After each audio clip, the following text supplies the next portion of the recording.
Buenas noches, vamos a tener nuestro tiempo ahora de poder ver qué es lo que nos dice este libro de Eclesiastés. Nunca debemos de olvidar que Eclesiastés es un libro que está lleno de lenguaje figurado, un libro que Salomón nos escribe como parte de la escritura sapiencial. Y cuando hablamos de escritura sapiencial, debemos de recordar que es una característica de los hebreos, de los judíos, del oriente, de mostrar verdades a través de estos proverbios que se llaman. Y tenemos tres tipos de proverbios: los proverbios antitéticos, que la primera oración es, diríamos, una verdad o algo afirmativo, y la segunda frase es contradictorio, es algo negativo, o para contrarrestar lo primero que se dijo. Por ejemplo, ¿no? El sabio, y en la siguiente dice el necio. Eso se llama un proverbio antitético. Y el sintético es lo que dice, por ejemplo, del sabio es considerado buena persona y aumenta, y el sabio le irá bien en la vida. Entonces, como una gradita que va ascendiendo, pues eso sería un proverbio sintético, ¿no? Y sinónimos que dice lo mismo en la siguiente oración. Nosotros, pero con diferentes palabras, tenemos muy parecido a esta escritura sapiencial y de los proverbios, lo que llamaríamos los refranes, ¿no? Por ejemplo, al que madruga, Dios le ayuda. Al que madruga, la primera frase, Dios le ayuda, la segunda frase. Ahora, ¿será que lo que dicen los proverbios son infalibles? ¿Siempre se van a cumplir? Pues normalmente sí, pero no siempre se van a cumplir. En este mismo dicho o refrán que tenemos, al que madruga, Dios le ayuda, no siempre si tú madrugas te va a ir bien, ¿no? No siempre si tú madrugas te va a salir todo bien. Normalmente se busca esto, que el tiempo nos alcanza, pero algunas veces algunos por madrugar o regresar a su casa de madrugada, pues les han robado. Así que esto es para entender Eclesiastés capítulo 8, porque el título, diríamos, de este capítulo es El misterio de la sabiduría.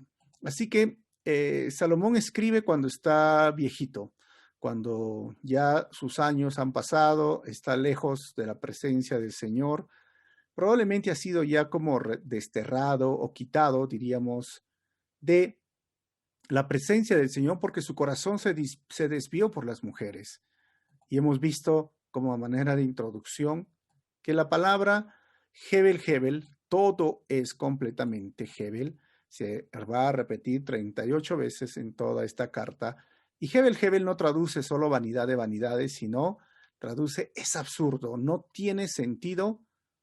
Algunos puntos que hoy vamos a ver. ¿Qué sería? Primero, recordemos que vamos a estudiar con el método inductivo, y bienvenidos al grupo Dulos, aquellos que están viendo, ¿no?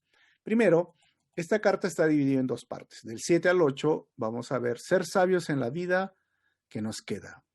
Y del versículo 9 hasta el versículo 17, la sabiduría no responde las grandes preguntas. Y a medida que pasamos las diapositivas, salen los títulos de cada una de las divisiones del párrafo. Por ejemplo, nos dice el texto, ser sabio es maravilloso, como primer punto. Qué maravilloso es ser sabio, dice el versículo 1, poder analizar e interpretar las cosas. La sabiduría ilumina el rostro de una persona, suaviza la dureza de sus facciones. O sea, es esto, qué maravilloso es ser sabio, poder analizar, interpretar las cosas, es bueno ser sabio. En otras palabras, la sabiduría diríamos que es la capacidad de ver la vida desde la perspectiva de Dios y saber cuál es el mejor curso de acción que se debe de tomar. Claramente la Biblia nos dice que el principio de la sabiduría es el temor al Señor. Y el que quiere encontrar sabiduría tiene que tener este respeto y reverencia a Dios. Pero la escritura sapiencial nos ha hablado y nos habla de dos tipos de sabiduría, la cual es la sabiduría reflexiva, es aquella que nos hace pensar, como su título mismo lo dice, nos hace reflexionar de la vida, del trabajo, de mi relación con Dios, de la muerte, de todo esto, pero también nos lleva a la sabiduría práctica, es decir, que en el Medio Oriente o en el Oriente donde se escribió esta escritura sapiencial, se consideraba sabio a aquella persona que sus acciones demostraban, sus hechos demostraban que él era sabio, que tenía conocimiento y lo ponía en acción ese conocimiento, por lo tanto, podía controlar su carácter, por lo tanto, podía disfrutar de las cosas que Dios le ha dado en su familia, en las cosas materiales, podría también disfrutar una buena relación con Dios. Era un hombre respetable en la sociedad, era una persona que amaba a Dios, amaba a su prójimo, por lo tanto, esa persona era considerado sabio. Entonces, cuando el texto nos dice esto, que realmente la sabiduría, es maravilloso ser sabio, analizar, interpretar las cosas, pero también es interesante que la sabiduría ilumine el rostro de una persona. Una persona cuando se controla su carácter o cuando vive en paz, en tranquilidad, pues es evidente el rostro, ¿no? Y acá está usando una analogía, no es que brilla como aquellos rostros a veces que se pintan en los cuadros, ¿no? Y suaviza la dureza de sus facciones. A veces no vale la pena discutir, no vale la pena pelear, mejor controlar mi carácter, mejor disfrutar lo que hoy tengo. Así que eso es parte. Pero entonces, ¿cómo adquirimos la sabiduría? ¿Cómo voy a adquirir la sabiduría? Sería la gran pregunta hoy día. Entonces, si la sabiduría me ilumina el rostro, me da tranquilidad, mis facciones, Proverbios capítulo 9, versículo 10 dice, el temor del Señor es la base de la sabiduría. Conocer al santo da por resultado el buen juicio. Así que el temor no tiene que ver con el miedo o el pánico, sino tiene que ver con el respeto, la reverencia a Él y a sus mandamientos. Esa es la base de la sabiduría. O sea, lo que tú escuchas y lo que entiendes de la palabra de Dios, debes de ponerlo en práctica. A veces no diríamos de qué sirve a veces, ¿no? Tener tanto conocimiento de Biblia o de un solo mandamiento o de dos mandamientos de la palabra. Y si esos dos mandamientos tú no los pones en práctica, no tiene sentido conocer esos mandamientos o memorizar esos versículos bíblicos, no tiene sentido. Más vale a veces conocer esto y ponerlo en práctica y que nos va a llevar a la sabiduría vivencial, la sabiduría práctica para que las demás personas sean beneficiarias, ¿no? ¿Quiénes van a ser beneficiarias cuando yo aprenda a controlar mi carácter, cuando tenga una relación con Dios firme, estable, cuando yo sea una persona honorable, respetable? Pues mi esposa, mis hijas, mis amigos, los hermanos de la iglesia. Esto es algo que necesitamos considerar. Es importante, el temor del Señor es la base de la sabiduría. Podríamos decir entonces que la sabiduría es el resultado de conocer y confiar en Dios, no un simple medio de encontrarlo, sino es el resultado. ¿Cuánto conoces a Dios? ¿Cuánto confías en Dios? Bueno, ahí mediremos tu sabiduría. Pero además, conocer a Dios nos llevará a comprender y a difundir este conocimiento entre los demás. Número 2, ser sabio es obedecer al rey. Ahora cambia un poco el discurso Salomón y dice, obedecer al rey, obedece al rey porque lo juraste ante Dios. No trates de evitar cumplir con tu deber, ni juntes con los que conspiran maldad, porque el rey puede hacer lo que se le antoje. Así que esta parte es muy importante, ¿no? Obedece al rey porque lo juraste ante Dios. En Romanos capítulo 13, Pablo ya nos habla de que como cristianos nosotros debemos obedecer a las autoridades que Dios ha puesto, exclusivamente ahora en medio de esta incertidumbre que tenemos en nuestro país, ¿no? Todos estamos enfrentando ahora esta incertidumbre. Si regresamos, hay cuarentena, si nos ponen los días de Semana Santa otra vez al confinamiento, no podemos salir de casa. ¿Qué debemos de hacer como cristianos? ¿Cuál es nuestro deber, responsabilidad frente a los cuidados de uso de mascarillas, de la ley, de los impuestos, de todas estas cosas? En el nuevo pacto, Pablo va a mencionar que no hay autoridad o que Dios ha puesto a las autoridades para que gobiernen. Y a pesar de que puedan ser autoridades que no nos agradan, porque tú puedes estar en desacuerdo con el actual presidente, Básicamente la Biblia dice, es mejor tener una mala autoridad que no tener autoridad. Porque si no hay autoridad en nuestro país, caeríamos en ese anarquismo, ¿no? Y la anarquía es cada uno hace lo que le da la gana, imagínate, ¿no? No hay ley, porque no somos libres, que sale uno, porque tú te das cuenta en estos años, sale uno, entra otro, y a veces de Guatemala a Guatepeor, ¿no? Del presidente que parecía honesto, resultó ser mentiroso, el político corrupto, y ahora el que aparenta que tiene muchos títulos, conoce mucho. Bueno, vamos a ver cuando termine su periodo y el que va a entrar, bueno, tampoco pongas tanto tus expectativas. Sabemos que Dios tiene el control de la autoridad, del gobierno, pero se nos dice a nosotros, tanto en el antiguo pacto como en el nuevo pacto, a que podamos respetar a las autoridades y aprender a someternos y a sujetarnos a ellos. Y puedes leer Romanos capítulo 13, que habla muy bien de este punto. O sea, en el contexto del nuevo pacto, lo hacemos como parte de nuestra obediencia a Dios. Pero tenemos que obedecer en todo. También nosotros reconocemos que siempre debemos obedecer a Dios primero que a los hombres, si es que los dos se contradicen, como hoy mismo podemos encontrar leyes que contradicen a nuestra fe. Por ejemplo, Hechos 4:19 dice, pero Pedro y Juan respondieron, ¿acaso piensan que Dios quiere que los obedezcamos a ustedes en lugar de Él? ¿O es necesario obedecer a Dios antes que a los hombres, que vendría la otra versión de Hechos 4:19? ¿Cuándo rompe esta línea? O sea, no debemos de ser como esas ovejitas, como diríamos, ¿no? Obedecemos todas las autoridades. Rompe estas líneas cuando la autoridad atenta contra los principios de la palabra, atenta contra los derechos naturales del ser humano, como es la vida y el matrimonio natural. O sea, nosotros hoy, en medio del contexto que estamos viviendo, somos pro vida, pro familia, diríamos, entre hombre, el matrimonio entre hombre y mujer, con hijos que han sido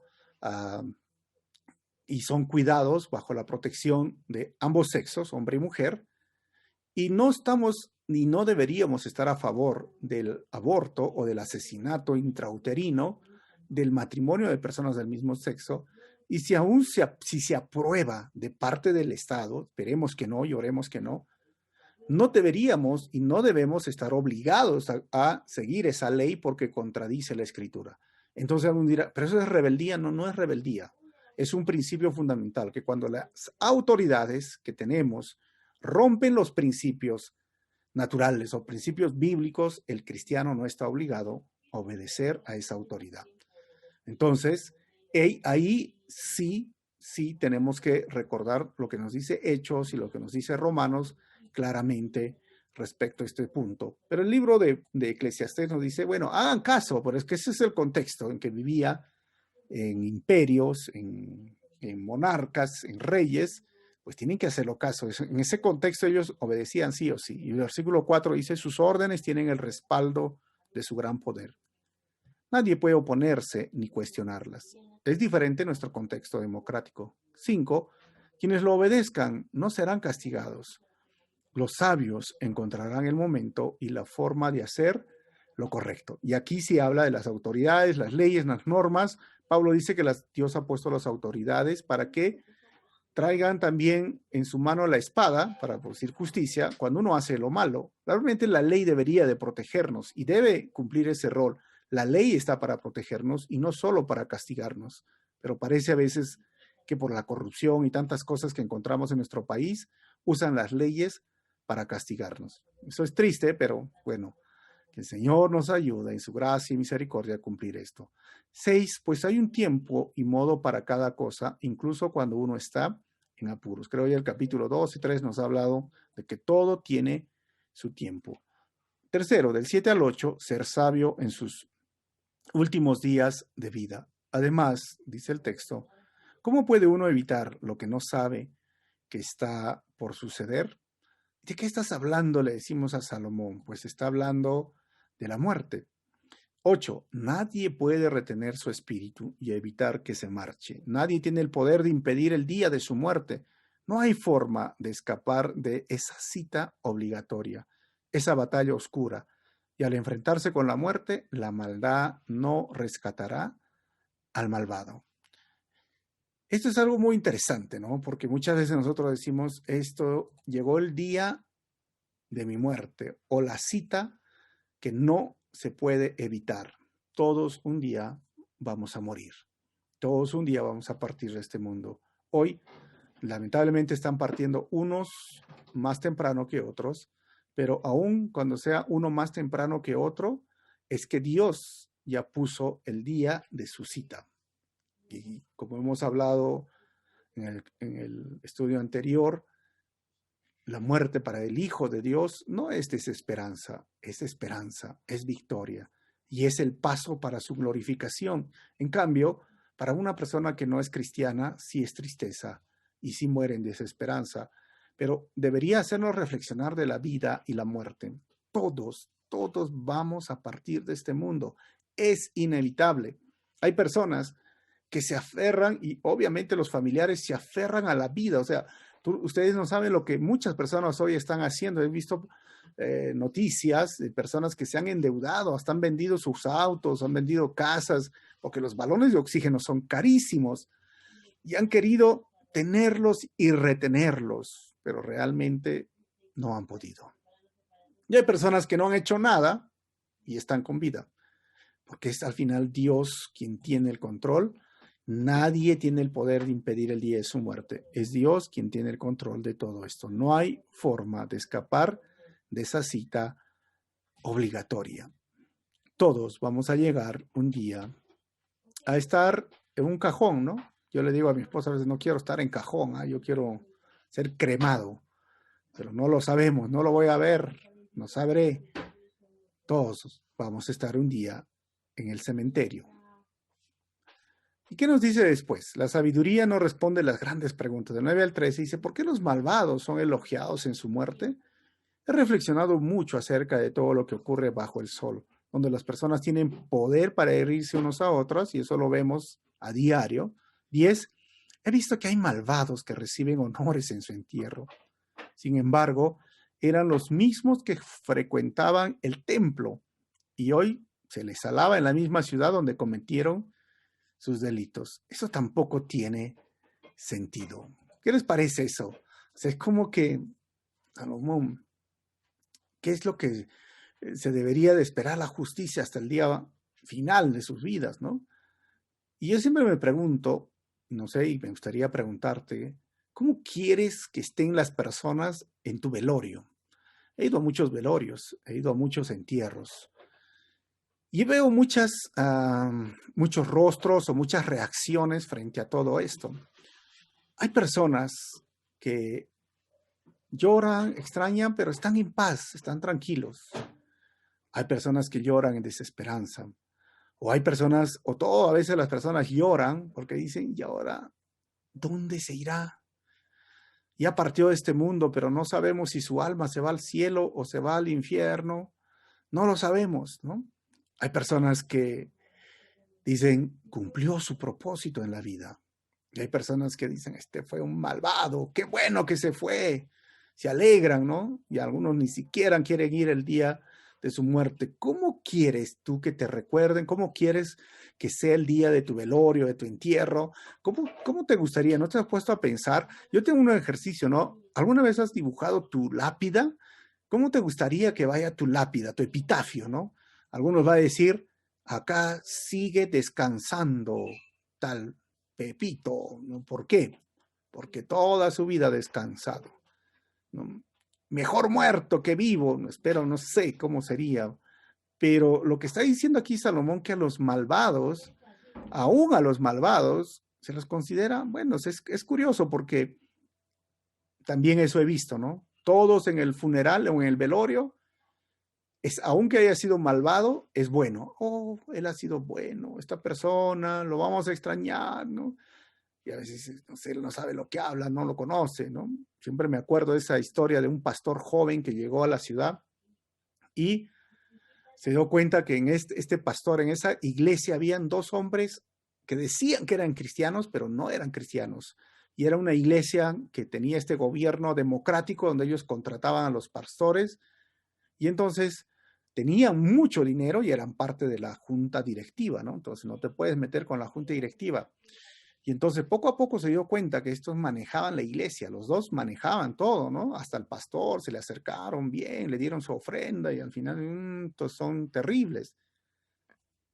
El pastor se enteró que le era infiel a su mujer, que hacía dinero de forma corrupta, no trataba bien a sus trabajadores, y entonces los miraba y es una iglesia congregacional, se le llama, ¿no? Democrática. ¿Qué hago, no? Y resulta que de un momento a otro, un paro cardíaco, la muerte llegó al peor de los hermanos, al mayor, y murió. Y entonces el pastor dice, bueno, pues hizo justicia de Dios, ¿no? Pero el hermano menor vino con un sobre, le dijo, pastor, esta noche es el velorio de mi hermano y acá tiene $10,000, $10,000 para usted y su familia, si usted desea, no se compre un carro para la iglesia o no sé, úselo como usted quiera. Y el pastor le dice, gracias, pero el hermano menor le dice, hay una condición, lo único que usted tiene que decir en el velorio es que mi hermano ha sido un santo en su vida. Y el pastor le dice, pero ¿cómo? Si tu hermano era infiel, trataba mal a los trabajadores, ganaba dinero de la corrupción. Pastor, le dice, no, pastor, acá está el sobre, pues acá está el sobre. Hable, sí o no, depende de usted, le dice. Este pastor joven agarra, mira, piensa, se ilumina y dice, ya, agarra el sobre, dame el sobre, dámelo, pa, lo guarda. Y entonces llega la noche del velorio, pues, y el pastor dice, ¿qué voy a decir? Bueno, pues se para, le toca el sermón y el pastor con su Biblia, ¿no? se levanta ahí con su Biblia y dice, bueno, hermanos, familiares, amigos que estamos aquí, quiero decir que este hombre ha sido un mujeriego. Este hombre que está en este cajón ha sido el peor corrupto de la iglesia, ha corrompido a los hermanos, a los pastores, y el hermano menor se levanta, pues, ¿no? Este hombre ha tratado mal a sus trabajadores, su mujer, y el hermano menor se levanta para agarrarlo ahí al pastor para que se calle, y el pastor voltea y le dice, pero al lado de su hermano, comparado a su hermano, este es un santo. Y así que lo miró y le dijo, ya cumplía, dije que es un santo. Ay, ¿no? ¿Cómo quieres, cómo te gustaría que te recuerden en tu día final?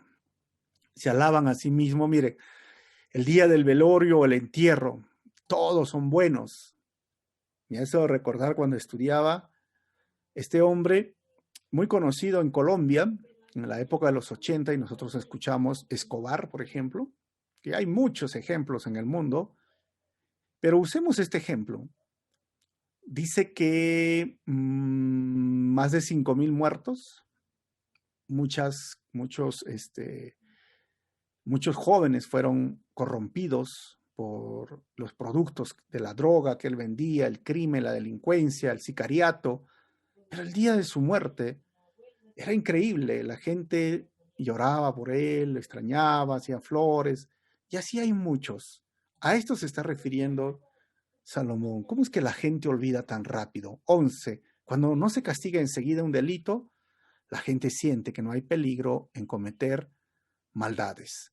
Era inmediato. Cuando este hombre, lo voy a usar como ejemplo, ¿no? Cuando este hombre empezó el sicariato, las muertes, las autoridades deberían hacer algo. Como no lo hicieron, pensaron que era normal, y por eso es que el crimen organizado, el sicariato, creció en ese país que lamentablemente hoy día muchos colombianos tienen vergüenza, ¿no? Si tú hablas con un colombiano y dicen, no, no me menciones Escobar, mencióname otras cosas, ¿no? Otro de mi país, pero no. Es igual con nosotros, con Sendero Luminoso, cuando hubo el terrorismo, a veces se pensaba que estaban haciendo bien, porque no se castigaba como debería de ser.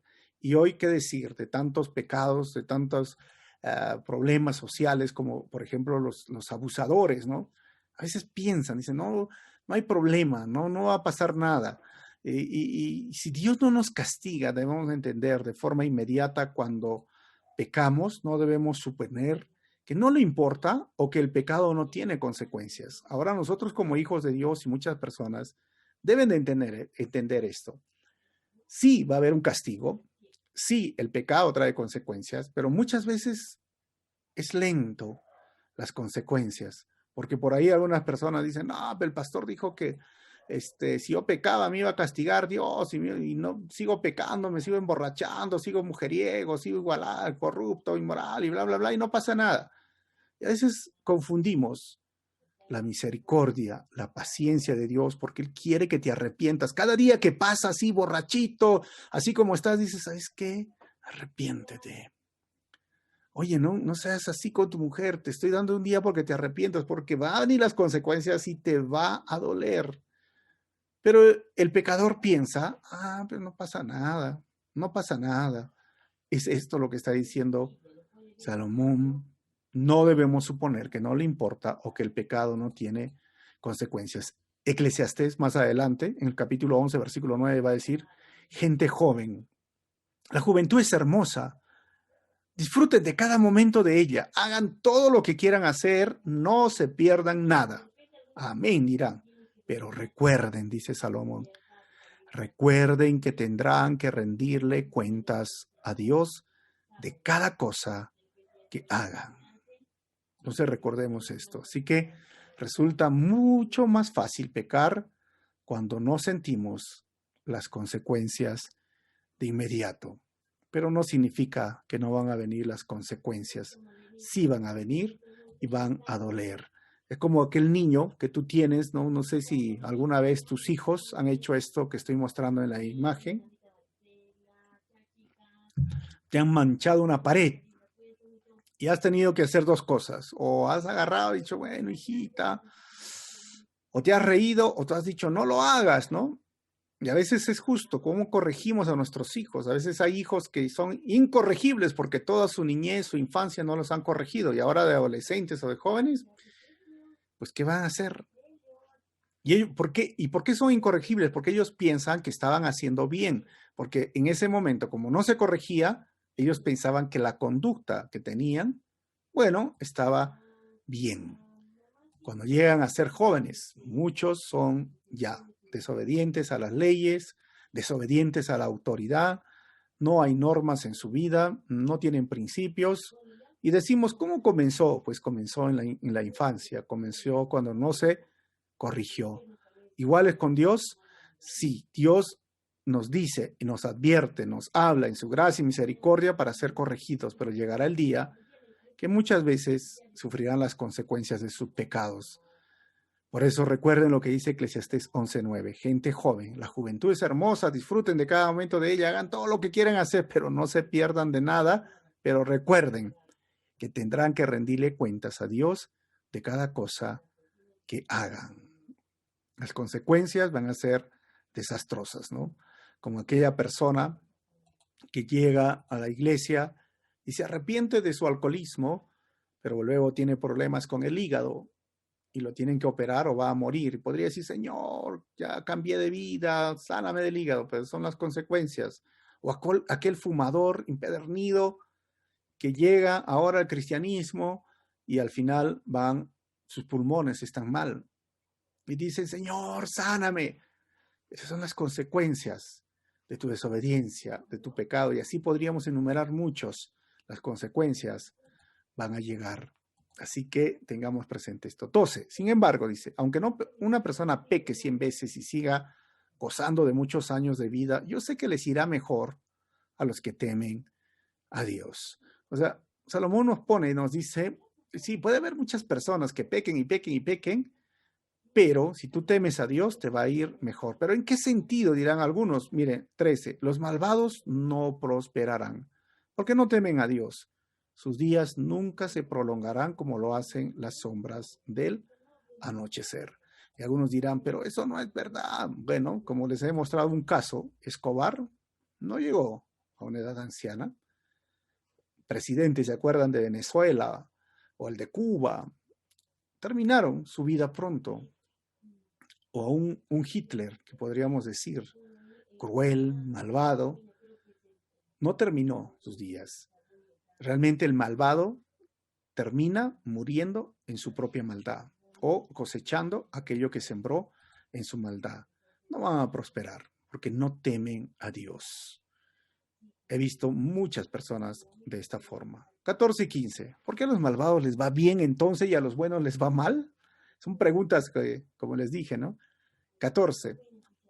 Y no es todo lo que carece de sentido. Por eso se llama Hebel, Hebel, Hebel, Hebel. ¿Por qué carece de sentido nuestro mundo? En esta vida, a las personas malas, buenas, se les suele tratar como si fueran malvadas y a los malvados como si fueran buenas. Eso no tiene ningún sentido. Pues créeme que no siempre sucede, pero a veces sucede, ¿no? A veces sucede. Es terrible a mí. O sea, cuando te ponen una papeleta injusta, un impuesto injusto, tú dices, pero yo quiero hacer lo más correcto, señor, y me viene todo lo peor. Y al malvado se la saca mejor. El malvado se la sale o sale librado de eso. Dices, ¿es justo? ¿No es justo? Para empezar, no somos buenos, ¿no? No hay ninguno bueno. O sea, no pienses que tú eres bueno porque amas a Dios y respetas sus leyes. Bueno, solo hay uno y es Dios. Entonces, ¿qué diríamos? ¿Al que es justo? ¿Al que trata de hacer lo justo? Sí. ¿Por qué sucede esto? Porque vivimos en un mundo injusto, primeramente, lleno de pecado y corrupción, y ellos esperan que vivamos como ellos, y como no vivimos como ellos, pues nos toca vivir ese lado negativo. Lo segundo es que muchas veces suceden estas cosas para simplemente corregir nuestro carácter. Dios va probando nuestra vida y hemos roto sus principios y que esperamos, ¿no? Que nos libre de eso, porque a veces es curioso, ¿no? Me pasé en una luz roja, podría decir, y voy a orar, Señor, que no vea al policía que me pasé en una luz roja. O sea, tú mismo estás rompiendo un mandamiento y quieres usar a Dios y tu fe, e incluso quieres renegar contra Dios para decirle, ¿por qué me pusieron papeleta? ¿Dónde estás, Dios? Si me pasé solo una luz roja, nunca me pasa una luz roja. Bueno, quizás sea eso tu caso. Nunca te pasaste una luz roja y te pasaste y ahí estaba el policía. Y es porque Dios quiere corregirnos y tratar esta parte de nuestro carácter, nuestra vida. Puede ser, pero también puede ser, obviamente, como te dije, que estamos en medio de este mundo corrupto. Y lo tercero es que Satanás sabe, conoce y quiere ponerte esos problemas en tu vida para que tú cuestiones al Dios bondadoso y amoroso y quiere hacerte ver que no te protege. 3 razones. 15. Entonces sugiero que se diviertan, dicen, ¿no? Ya que en este mundo no hay nada mejor para la gente que comer, beber y disfrutar de la vida, de ese modo tendrán algo de felicidad junto con todo el arduo trabajo que Dios le da debajo del sol. Aquí ya como Salomón, te está rayando Salomón, pero entiendan el contexto, ¿no? Él dice, como pareciera que los buenos les va mal, pareciera, es absurdo, pero no está dando un consejo sobre esto. Así que lo que tenemos que hacer es, debemos aceptar cada día con su medida diaria de trabajo, comida y placer. 16 y 17, la tercera parte de esta segunda sección, y terminamos. ¿Por qué no descubrimos lo que Dios está haciendo? Dice el 16, mientras buscaba la sabiduría y observaba las cargas que lleva la gente aquí en la tierra, descubrí que la actividad no cesa ni de día ni de noche. O sea, Dios está trabajando, pero también a veces nuestro cerebro, las personas, no cesa, ¿no? Entonces, ¿qué debemos de hacer? Aprendamos a disfrutar lo que Dios nos ha dado para refrescarnos, fortalecernos a fin de que continuemos nosotros su obra. 17. Me di cuenta de que nadie puede descubrir lo que Dios está haciendo bajo el sol. Obviamente, porque Él es soberano y tiene su voluntad. Ni siquiera los más sabios lo descubren todo. No importa lo que digan. Hermanos, no hay nadie que puede comprender completamente a Dios y todo lo que Él ha hecho, porque somos seres finitos y Él es un ser infinito.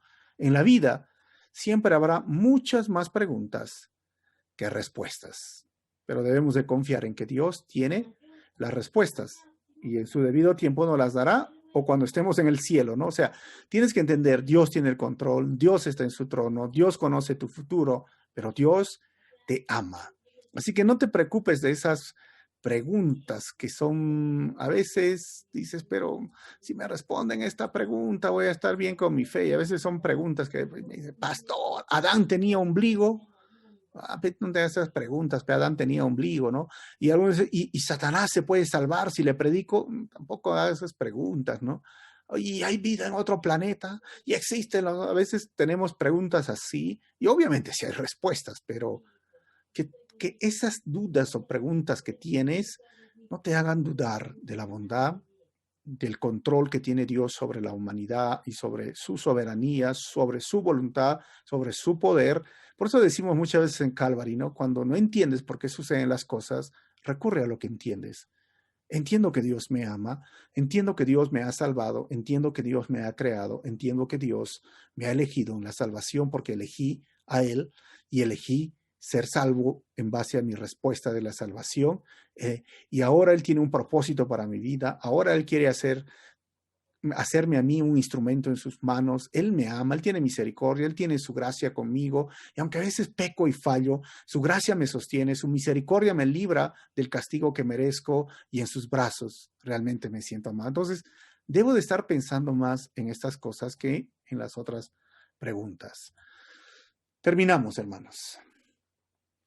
Este faltaba, ¿no? Qué maravilloso es ser sabio, poder analizar, interpretar las cosas, la sabiduría, eso ya hemos visto. Conclusiones. La sabiduría comienza con el respeto a Dios y sus mandamientos. Primero. Número 2, ¿cómo imaginas el día de tu funeral? ¿Recuerdas? ¿Llorarán por extrañarte o por tristeza a tu alma? Número 3, muchas veces la paciencia de Dios y su misericordia son tomados como ausencia de Dios en su juicio. Y número 4, no hay nada mejor que disfrutar de todo lo que Dios nos da y recordar que de todo lo que hagamos, Dios nos juzgará. Vamos a orar. Señor, te doy gracias en esta hora. Gracias por tu palabra. Hay muchas preguntas que quizás no tengamos respuestas en la vida, pero hay las suficientes respuestas para entender que tú nos amas, que tú nos has escogido en el vientre de nuestra madre, que tú tienes un propósito para nuestras vidas, que tú quieres usarnos como instrumentos en tus manos, que tú nos amas, nos salvas, nos cuidas, nos proteges, que tú estás con nosotros. Alimenta, Señor, cada día nuestra fe. Danos sabiduría para reflexionar de la vida y la muerte y danos sabiduría para ponerla en práctica y que todas las personas que están a nuestro alrededor vean y sean bendecidas con el accionar o con los hechos sabios, llenos de sabiduría que queremos hacer. Que tu gracia esté con nosotros, Señor. Pido esto en tu nombre, Jesús. Amén.